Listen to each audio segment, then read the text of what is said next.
Good morning and welcome back to Chet Chats. This is the first Chet Chat of March 2019. So thank you for tuning in. It currently is raining in Southern California. Much to people's disbelief, it does actually rain here. So before we get started on today's segment, let's give our special shout outs and pass it on over. Hello, Shai. Good morning. Good seeing you. Good seeing you. Yes, before we get started, I'd like to say special shout outs to our sponsors, Changing Lives at Home, JAlexJules.com, HefeHead.com, LA Cruiser, as well as Premier Tag and Title, and last but not least, Synergy. But before I get started, I also like to say a special thank out for Loverboy Gear for sending me sweatsuits and whatnot. So I wanted to give y'all special shout outs for helping, me in the fashion department. Yeah, it's much appreciated. Okay, yeah. What's going on, Shy? Not much. It's cold. It's actually cold today because it's raining. So, I'm not soft this time. People do not go for that. It's cold. It's cold. Yeah, I had some dental work done yesterday, so I didn't know if I was going to be able to make it on the air with you. Well, we're so happy that you could join us today on Chat Chats. Thank you for having me on Chat Chats. What's going on in your mind today? What's happening? Well, I don't know. Yeah, go ahead. Oh, go ahead. I'm sorry. Are you sure? Yes, because I want. Go ahead. Okay. Forgive me, people. As I want to say, like, close family and friends know, Dad and I, well, his best friend / brother, I lost my uncle / godfather last week. We flew home to Baltimore to attend his service, his celebration of life. So the topic that I chose to discuss with Dad today is moving forward while grieving. As always, my multi-layer questions, Dad. So I guess my first question is, really, like, what is your advice for moving forward during hard times? Because life has to keep going, but what do you do when you feel as though, like, you can't necessarily move past what you're going through? Okay, before we continue, I'd like to send another special shout out and respect to the Anderson family. Absolutely. Keisha, Jasmine, as well as Madison, and the extended family, as my family as well. I like to give y'all my condolences as well. But far as for Shy, I know because you do multi-layers a lot of times, and moving on after losing someone or something special to you. And I think grieving, that's grieving. Would that be considered grieving? And I believe grieving is like expression of a sorrow or melancholy. Let's look it up. Yes. Yeah, look it up. You know how I try to be on point with the understanding of the words before we get going in the subject matter. However, personally, I think that everybody process differently as it relates to grieving. And I don't believe there's no set pattern for a person to grieve. Okay. If that makes sense. You have some people that like to shout it out. You have other people that like to cry it out. You have some people that has a combination of both. You have some people that goes into an anger state, and then because they don't understand, what the process is going on. So it varies. I think that's up to an individual. But one thing I do suggest in anything, if you can't seem to get a understanding of your grieving process, seek help.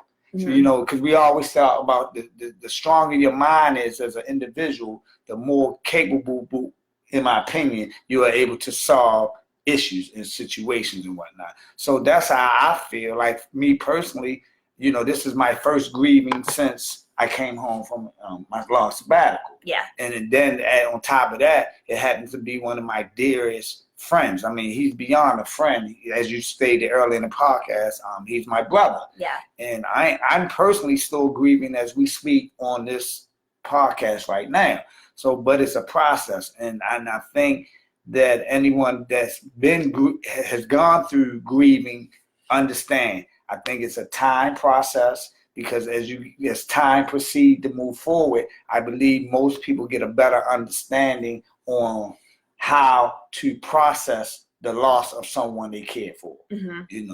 And mainly, and the reason I say someone they care for, because with things, they are replaceable. Right. So even if you might have lost your watch or your car got total. I think that's not, to me, that's truly not a grieving process. It's just, oh man, I lost something that I like, but not whatnot. But as it relates to individuals, I believe it's a process. How do you feel about it? Did you, when you looked at grief, what do you feel? It pertains generally to people, but it's a noun, deep sorrow, especially that caused by someone's death. So at least that's what dictionary.com says. If someone has a different definition, as always, feel free to comment on it and let us know what you found. Hey, JB, Harvey, how y'all been? Please comment on anything we're talking about, because we always appreciate group participation. Yes. So how are you taking the grieving process with the loss of your uncle, a.k.a. Godfather?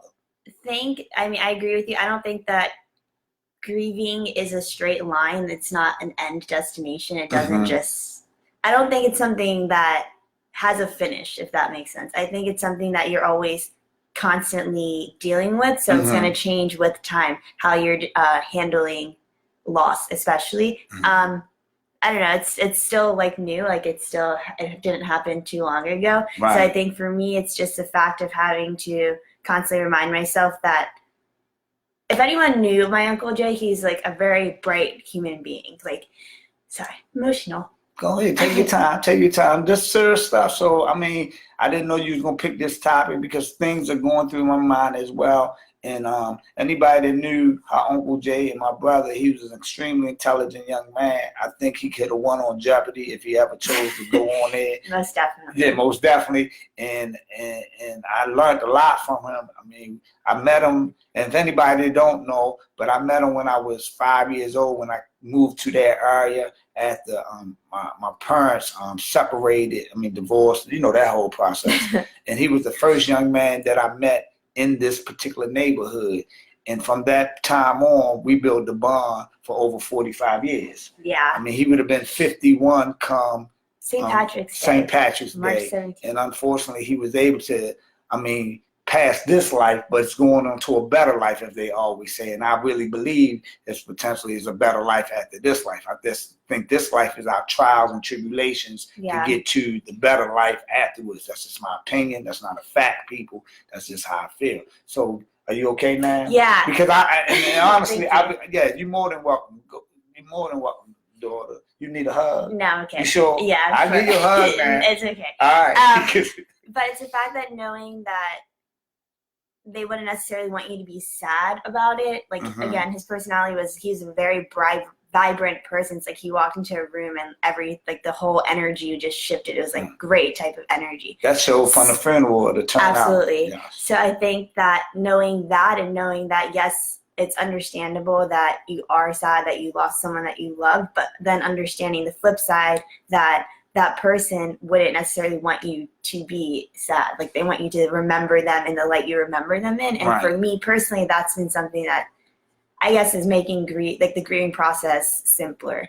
It's hard, I think, because like I said, grieving, in my opinion, doesn't necessarily have an end time. It's not like, okay, by next week, like I'm going to be over the situation. It's time to move forward. And so I feel as though that's also a difficult part of the process. It's not knowing necessarily when you're going to be past the hard part of it. Right. One of the things I suggest, and and I recommend this to anybody else that's watching, put it in a higher being in the hands, which is a God that I truly believe in. Yes. And I know, oftentimes people say, hey, I want to get over it right away. Yeah, I want to go to the next step right away. However, in my personal opinion, it's a process. And anything in life, in my opinion, is normally a process. Yeah. And so with this grieving process, put it in God's hands. Allow him, to show you the way and pay attention to his whispers. One of my main concerns of the grieving process is the understanding or lack of understanding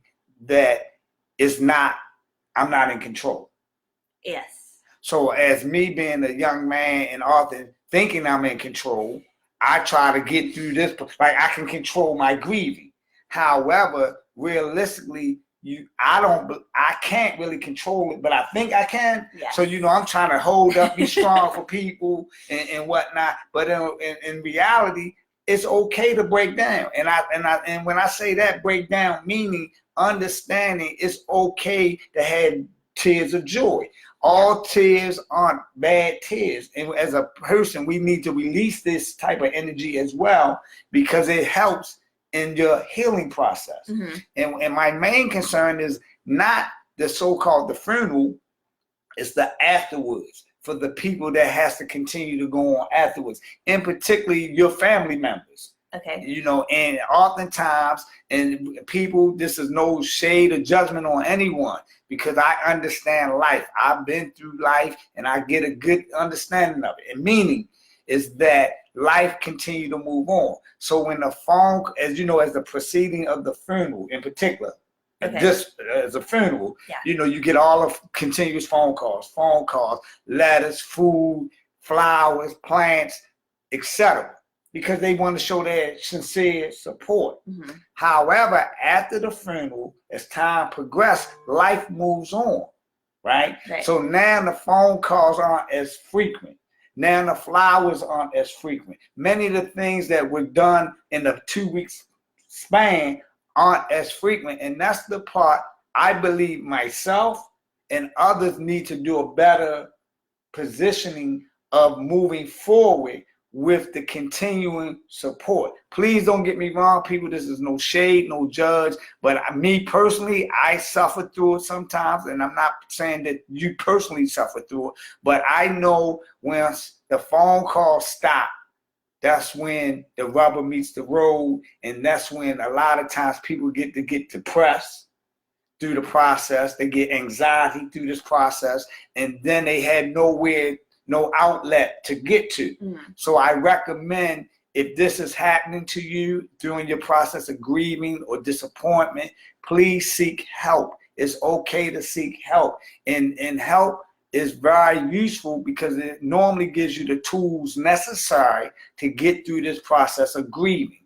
That way you won't fall into a depressional state and continue the downward spiral. Because when a phone call stops, the flowers, the texting, the shout out on Instagram, Facebook, when that all slow down, then you're left by yourself. You have to then understand, in my opinion, the next steps. So how do you, and I'm sorry that we had to talk about this subject matter, but I believe the people need to hear it, because I think it's a great topic matter, because oftentimes when people grieving, they just don't know what to expect, or they're expecting something that's not going to happen. So that expectations get on something that's not going to happen. And that's the reason I mentioned the part about after the funeral, after the burial, the memorial, and so forth, people tend to move forward. The phone call stop coming to that loved one. I don't think they not love them less or love her less. I just think through the course of life in general, you have to keep moving forward. And moving forward oftentimes is not making that extra phone call. So people try to make that extra phone call at least once a week. It doesn't have to be every week, because I didn't even see Jay every week once I came home from freedom. You know, he used to bring my children, he used to bring my young adults up to come see me. He used to bring my mom. The man was more, he was a stand-up guy. And anybody that noticed about him, I'm sorry for, I get off, but I have to say this. The man was a true man, stand-up guy. He had a lot of great characteristics that I wish young people would follow today, because he was about his family, always about his family. Even when they had breakup within their family, he was all about keeping the nucleus of his family together. So that's a characteristic that I so admire about him, and I continue to try to do that same characteristic myself as time progresses. So it's hard on me, people, even though I'm in front of this camera talking to y'all. This is a very difficult subject to me, because again, this is the first death that I got to truly deal with being free. Then topping on that is happened to be one of my closest best friends as a child growing up into young manhood. So let me take a break, God dang. Go ahead, Shai. Take over, please. Well, they have what's called the 5 stages of grieving. Okay. And I wanted to know, I'll pull them up and okay, let you good. know what they we can are, pass this information on. I didn't know it was stages to grieving. I just thought it was a a continuous process. So thank you. You're welcome. You are very intelligent. So they have listed, this is their order though. It's denial, anger, bargaining, depression, and the last one is acceptance. Okay. So I guess my question again for you is, do you agree like that the 5 stages, I wouldn't say that they're definite, like again, everyone in stone, grieves, right? Everyone grieves differently, but would you say that because grief, we have agreed that it is a process, so how they outlined it, and I'm saying they as I can give you a name. Okay, yeah, because that they shakes me. Like, give us some names, please. You know, I have for that they. Who's they? Kessler and Elizabeth. I apologize if I butcher her name. Kubler-Ross. Okay. That's the they. They've written books on grief. Okay, grief. Okay. Grieving. Grief management and stuff. Correct. So they outline grief as those 5 stages. So my question for you. You just gave them a shout out, so remember that, baby. For you is, do you, I guess, agree with those key points? Could you say them once? Yeah. Could you say them rapidly? Denial, anger, bargaining, depression, acceptance.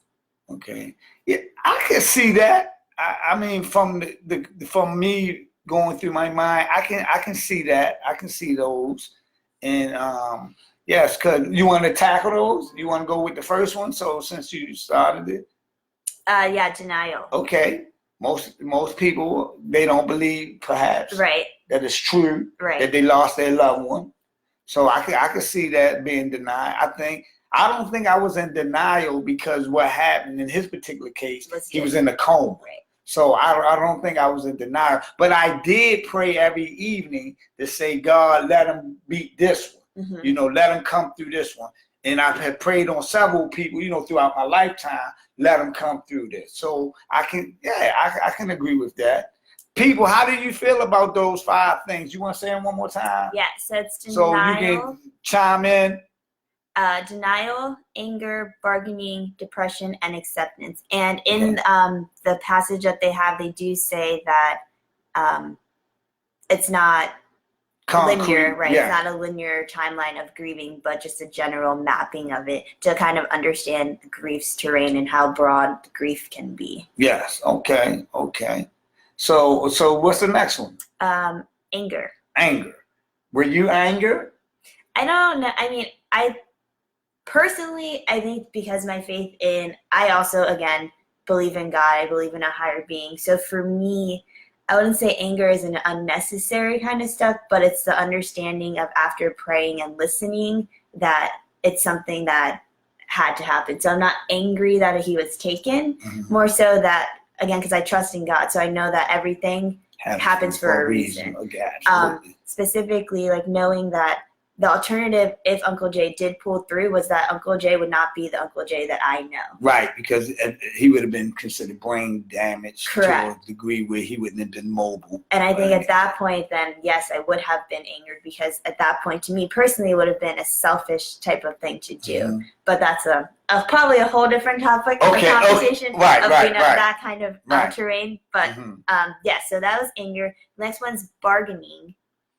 Bargaining meaning what? I don't understand that one. Could you elaborate on that one, please? That one I'm not actually. Yeah, because I don't understand that one. Okay, bargaining. Hey, Marcel, James.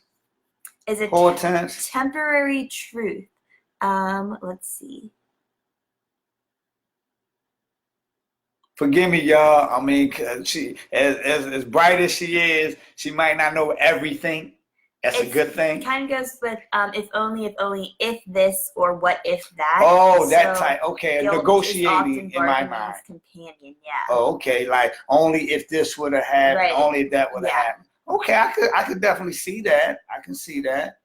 Now, this is the one I want to tackle. Depression. And people, depression is real. It does exist in our communities. It has been existing in our communities for quite some time. However, for some odd reason, we have a stigma associated with depression that it doesn't exist. And for the life of me, people, please seek help if you feel that you're not feeling your normality as it relates to your joy of existence of living here. Please, I beg of you, I will continue to plead, and we will continue to have several segments because the mindset is extremely important, and I do believe depression exists. I even personally might have got depressed some point of time, you know, because of the circumstances. So I'm not above it. I'm here with you. I seeked help when I came home. I continue to seek help so I can continue to have the tools necessary, to continue to move forward and hopefully continue to better myself first, my children, family, friends, and society as a whole. So how did you feel? Did you get depressed when you lost your uncle? Again, I don't think it's like as a human being, I have struggled with depression, and again, I think that's like a really big topic to tackle in another. We might need to have that on the show. In another episode. Yeah, please make note because you don't make notes sometimes. That's all the shade thrown on the live feed. Yeah, I apologize. It's my baby. Go ahead. I personally, I don't think that I'm necessarily at that point yet in the grieving process. But again, holding on to his energy and spirit, and knowing that I feel like he would be, I wouldn't say upset that it's like a sad thing that it's going through, but just his energy and knowing that Uncle Jay wasn't really, or he didn't showcase very much being like down and in the slumps kind of thing. Right. So for me, it's like I hold on to the positives with him, and I think that's what's keeping me from not necessarily falling into a series of depression. Absolutely, because he was definitely a cheerful young man, liked to play, but he was an honest, yes.